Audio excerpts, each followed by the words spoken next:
Welcome and thank you for joining our webinar today, Embedded Computing Systems, Improve Your Thermal Performance, sponsored by Advanced Cooling Technologies and TechBriefs Media. I'm Lisa Arriga with TechBriefs Media, your moderator today. This webinar will last approximately 30 minutes and will include a question and answer period.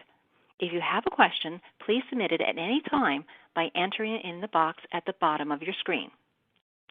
In order to view your presentation properly, please disable any pop-up blockers you may have on your browser. At this time, I'd like to introduce our first speaker, Brian Muzica. Brian is the Sales Manager at Advanced Cooling Technologies, where he is responsible for product and technology sales across numerous industries.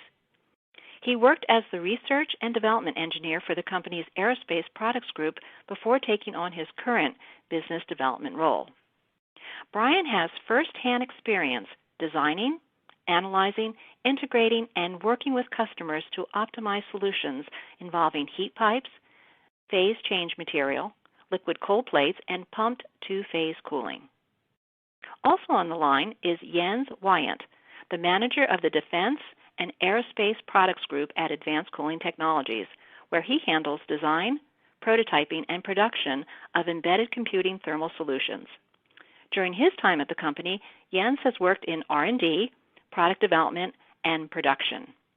He has contributed to thermal solutions for embedded computing, radar, power electronics, direct energy weapons, and space flight components. And now, without further ado, I'll hand the presentation over to Brian Muzica. Thank you, Lisa, and thank you all for joining us today. As she mentioned, we are going to be presenting on embedded computing systems and primarily focusing on improving your thermal performance within those systems. We have a lot to get to today, so we'll jump right in. And what we plan to do today is give a short intro into embedded computing and some of the thermal management challenges there. But primarily what we're going to do is walk through a real-life case study with an existing system that we've designed, analyzed, and tested here at ACT. And this should hopefully get some real practical example of how these technologies can be incorporated into your design and what the benefits of those are in your system. So just to touch base on embedded computing, when we talk about embedded computing, what we mean is cards that get slid into chassis or card guides and mechanically attached at the interface to create a conduction path. So there are a couple different examples of embedded computing systems, but we're focusing today what will be referred to as a conduction-cooled system. And the conduction portion is getting heat from the electronics cards spread out with card frames through the mechanical retainer clamp or Wedgelock interface, and then out to the external air surface or ultimate heat sink, whether that be air or liquid. The conduction-cooled type of design is preferable in a lot of industries because it creates a nice seal for all your electronics. So they are dust-proof, they are waterproof. The downside to that is it does create somewhat of a challenging thermal problem because you need to get all the heat out via conduction. So with that intro, we're going to dive right into the case study here. And what we're looking at is a multi-card chassis. We're focusing on one card in that frame. And we're going to kind of walk through the thermal resistance network from the critical component on that card all the way to the liquid-cooled base. So starting at the center of the card, you have a 50-watt load directly in the center, and then you have 50 watts distributed along the card frame. So resistance 1 in this resistance network would be spreading the heat via the aluminum conduction card to the side edge of the card. So your temperature 2 would be the temperature still on the card frame, but at the very edge. Here you come up with the second resistance, which is through the Wedgelock or mechanical retainer clamp. So the COTS Wedgelock, COTS stands for commercial off the shelf, and those are a standard product in a lot of these systems, which you tighten a screw and it pushes wedges together to create an outward force to give it a mechanical and thermal attachment to the chassis. From there, you have a temperature right outside the card frame along the chassis. So this is a temperature on the chassis wall, but adjacent to your card frame. From there, your third resistance would be to conduct the heat down the card frame to ultimately your liquid cold temperature. So looking at this example, the baseline design here is an aluminum-only design. So it has an aluminum card frame, an aluminum chassis, and a COTS Wedgelock. And looking at the results, you can see that you have a pretty significant temperature gradient, specifically a high temperature right at your 50-watt component. So the baseline results give you 124 degrees, which would typically exceed most operating temperatures of electronics. So now we'll walk you through each thermal resistance area and how to improve that. The first resistance is the card frame. In this example, we were looking at a 6U card frame, which the dimensions are shown there to the right. Most designers like to use aluminum for these card frames because it's easy to work with, it's lightweight, and it has fairly good thermal properties. The thermal conductivity of aluminum is roughly 167 watts per meter K. So the challenge here is because you have a thin aluminum spreader and concentrated heat loads and a fairly long conduction path, you do combat some thermal resistance and conduction gradients getting the heat out to the edge. So now we'll look at replacing that card frame in a video with our high K approach.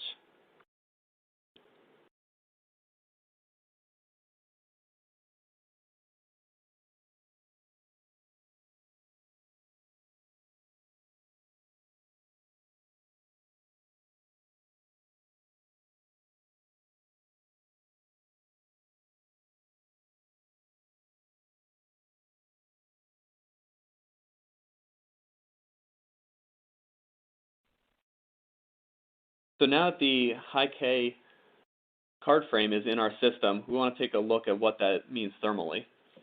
So a high K card frame, as you saw in the video, is embedding heat pipes within an aluminum frame. That overall increases the thermal conductivity pretty dramatically. If you look at a lot of our marketing materials, a high K plate will have a range of thermal conductivities between 500 and 1200 watts per meter K, and that's a lot dependent on the length of the heat pipes and your ultimate boundary conditions.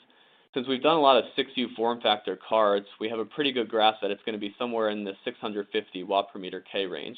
So that's a good value to use if you're designing one of these cards. The benefits here again are similar weight to aluminum, similar strength to aluminum, but you get a much higher thermal conductivity.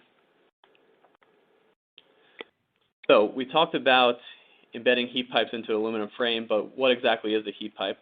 For those who are unfamiliar, we aren't going to dive a lot into heat pipe, but we do just have one slide kind of talking through what the technology is. Basically, a good way to view heat pipes throughout this webinar would be to think of them as a superconductor, so a way to get heat from one point to another with very minimal delta T. What's occurring internally to a heat pipe is you're actually changing phase of a liquid.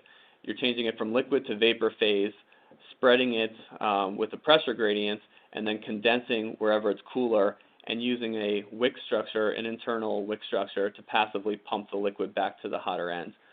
So a fairly complex thermodynamic loop is occurring internally, but externally what you do get is a fairly straightforward design that can passively move heat much quicker than a metallic frame itself. So now we'll go back to the baseline case and look at what the high K frame can do to improve your card max temperature. And you can see that this is a pretty significant change just by embedding heat pipes into that card frame. So here you take that concentrated heat load, you spread it to the edge of the card frame very efficiently, and then you spread it along the card frame to lower the heat flux into the next resistance point. So moving on to resistance 2, this is the Wedgelock. And we're actually going to spend a little more time in this area just because we've recently launched the ice-lok, which is the thermal improvement portion here. And so we've been getting a lot of questions on it, so we want to make sure we give a kind of thorough response through what the ice-lok is. But just to give some background on a standard Wedgelock, you can see the figure on the bottom right there shows kind of a standard assembly of a Wedgelock. You have the challenge you have with a standard Wedgelock is that you have fairly limited surface area contact between the Wedgelock and the card frame, and then the Wedgelock in the chassis. And so what ends up happening is you move about 80% of the heat through the down arrow there directly from the card frame to the chassis, and only about 20 to 30% of the heat goes upward through the Wedgelock because of all the metal-to-metal interfaces there. So now we'll pause for a quick polling question before getting into the ice-lok. Thanks, Brian. Yes, we have a poll question here for everyone in the audience. What Wedgelock do you use most frequently? Please select either 250, 375, other, or I don't use Wedgelocks.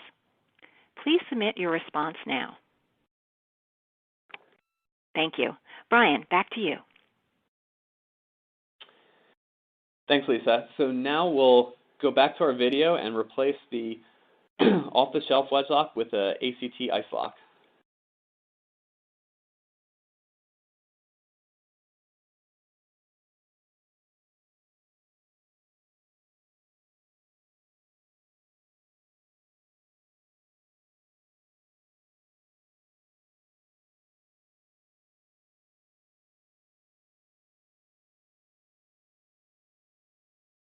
Okay, so why does the ice-lok get better thermal performance? And the reasons are pretty straightforward. The first is that you're actually getting additional surface area.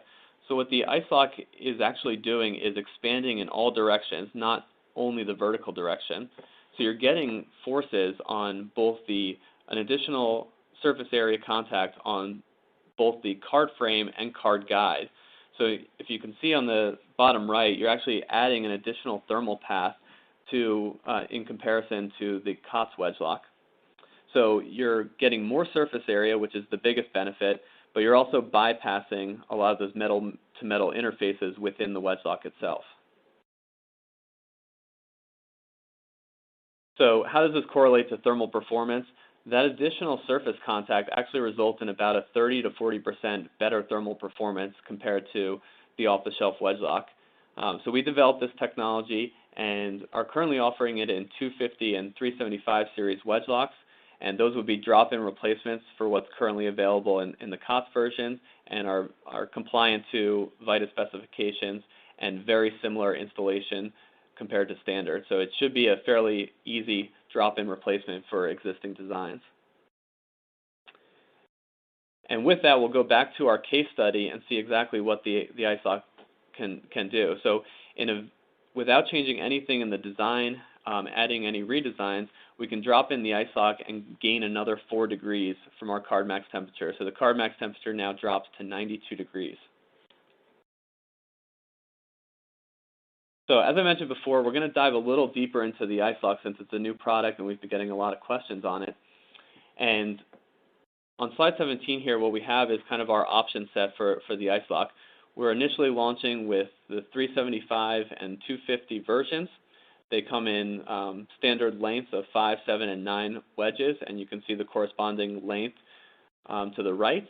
And finishing options is fairly standard with an anodize, a Teflon impregnated anodize, a chem film, and a gold chem film. And ACT is a custom solutions provider, so anything outside of this we'd also entertain that they just wouldn't be available off the shelf.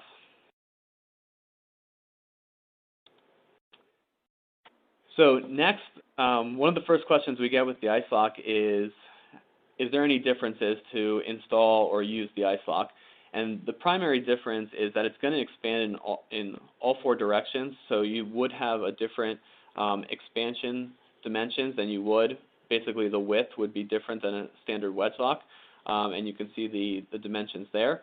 The biggest difference for your design in the card frame would actually be the mounting feature itself. So in a standard Wedgelock, you would have simple screws.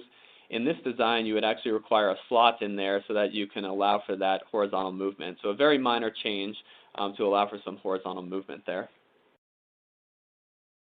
And with that, because we launched this product about a month ago and we've been getting a significant amount of questions, so what we thought we'd do during this webinar is actually ask our engineering manager, who was kind of critical in developing this technology, some of the frequently asked questions we get from customers. So the first question we get a lot is, what card thickness and chassis gap are required? Thanks, Brian. Good question. These ice-loks are designed to work with chassis built to the Vita specification. So the designers do have some flexibility in the conduction card itself, that geometry. From what we see, the typical card flange thickness is around 1/8 of an inch. So if you recall a few slides earlier, there were some dimensions that defined the max expansion both vertically and horizontally. They fit within the standard card designs. One thing I do want to point out is that the ice-lok does require a vertical wall on the conduction card itself. So you can see the orange component in this image, that's the conduction card. Since we are expanding horizontally and vertically, we do need something to push against horizontally to make contact and create that thermal pass. The second question we get a lot is, what happens with the chassis? So a lot of our customers have concern that the outward force on the chassis would actually cause some deformation. Again, this is a very good question, and the short answer is no. You don't need to worry about excess force being induced either on the conduction card itself or onto the chassis, which may cause bowing. So we designed the ice-loks to have an internal friction locking feature. So what this does is bias the force vertically, very similar to a conventional off-the-shelf Wedgelock. And what this does is induce a large friction force, which cancels out some of the motion horizontally. You can almost consider it as trying to lift yourself up by your shoestrings. It cancels out and prevents unwanted motion. So what torque is required or recommended for the ice-lok? So thermal resistance does decrease with increased torque. You can see on this plot, it's somewhat flat above 15 inch-pounds. So we would recommend around 15, so you're not over-torquing the system. For the quarter-inch design, we would recommend around 9 inch-pounds. I think a question we get a lot from our defense customers is, how does it perform under shock and vibration? So we have conducted some extensive testing with our 3/8 ice-lok and found that it performs very similar to current off-the-shelf card retainers or Wedgelocks. So we went through a pretty rigorous profile here where you can see we exposed it to some shock and vibration, cycled it in and out of a chassis 10 times, repeated the shock and vibe, repeated the install and removal up to 100 cycles. So we were considering that the end of life of the clamp. We did observe some initial torque relaxation, but once the clamps were broken in, both the off-the-shelf and the ice-lok, they were unchanged for the majority of this testing. And one final question here. A lot of our customers want to utilize it and actually clamp it up, take it out, and service it multiple times. So how does it work after locking and unlocking multiple times? So again, we are considering 100 cycles, basically the life of a typical ice-lok or Wedgelock component. So we went through a testing series where we applied a force to a installed conduction card. So what you see in this image is a mock test setup where we have a conduction card clamped into a chassis, and with a linear actuator, we're exerting a force onto that card. We found that after the first clamp of a brand new ice-lok, we can exert a 300-pound force and not see any movement. After 100 cycles, we can still apply that 300-pound force and not see any movement. We used the 300-pound force as a design goal. Could go higher than that, but that was basically the requirement for this test. We've also seen very similar thermal performance on that first cycle versus the last cycle. Awesome. Thanks, Jens. And any other questions on the ice-lok, feel free to type them in, and we'll certainly address them at the end or via email afterwards. But that actually brings us to the third resistance, which would be the resistance associated with the chassis. So in the example we're talking about in our case study, we're looking at a liquid-cooled chassis. So the primary challenge there is to conduct heat from the card slot down to the liquid base. I did also want to touch in that there are other options available. External air cooling is an option. This would obviously rely on a fin structure and a given airflow to dissipate the heat via convection. But in either case, going to a high K option would actually increase performance. So in the case of the liquid cold plate, we would obviously short circuit that conduction path similar to what we did for the card frame. In the air-cooled design, what we would do is utilize heat pipes to isothermalize the base or add additional surface areas, maybe conduct heat to the top surface to get more fin volume availability. But overall, lower the heat flux into the fins and increase your fin efficiency. Looking at some options for the liquid-cooled designs, there's three primary options that customers have come to us with. The first one is to retrofit into an existing chassis. So this would be either machining grooves or gun drilling holes and inserting heat pipes within the given constraints of the chassis. The second option, if you don't have enough thickness available or if there is something not allowing you to add on to your chassis itself, we can create a bolt-on version. So this would be a separate part number with heat pipes embedded into it that would then bolt on your chassis just to bring heat down to the liquid base. And then the third option is to come up with some custom design utilizing heat pipes very early on in the design process.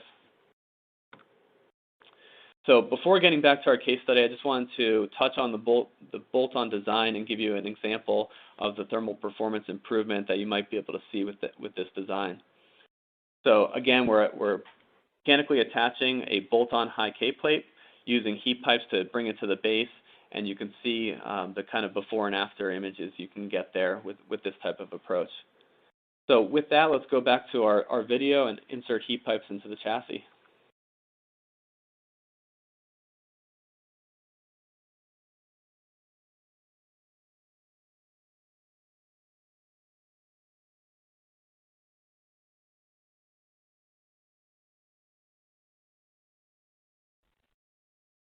So now that the heat pipes are in our chassis, let's go right back to the thermal results here.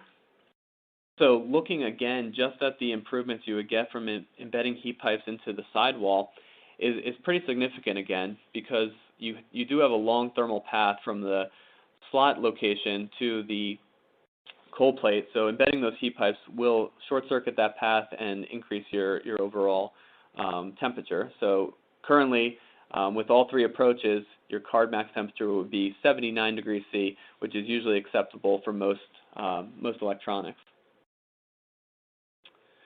So to summarize, I know we went through a lot and a pretty detailed case study in just a couple slides here, but what we wanted to do is basically highlight the three primary thermal resistance paths and improvements for reducing temperature gradients along those paths.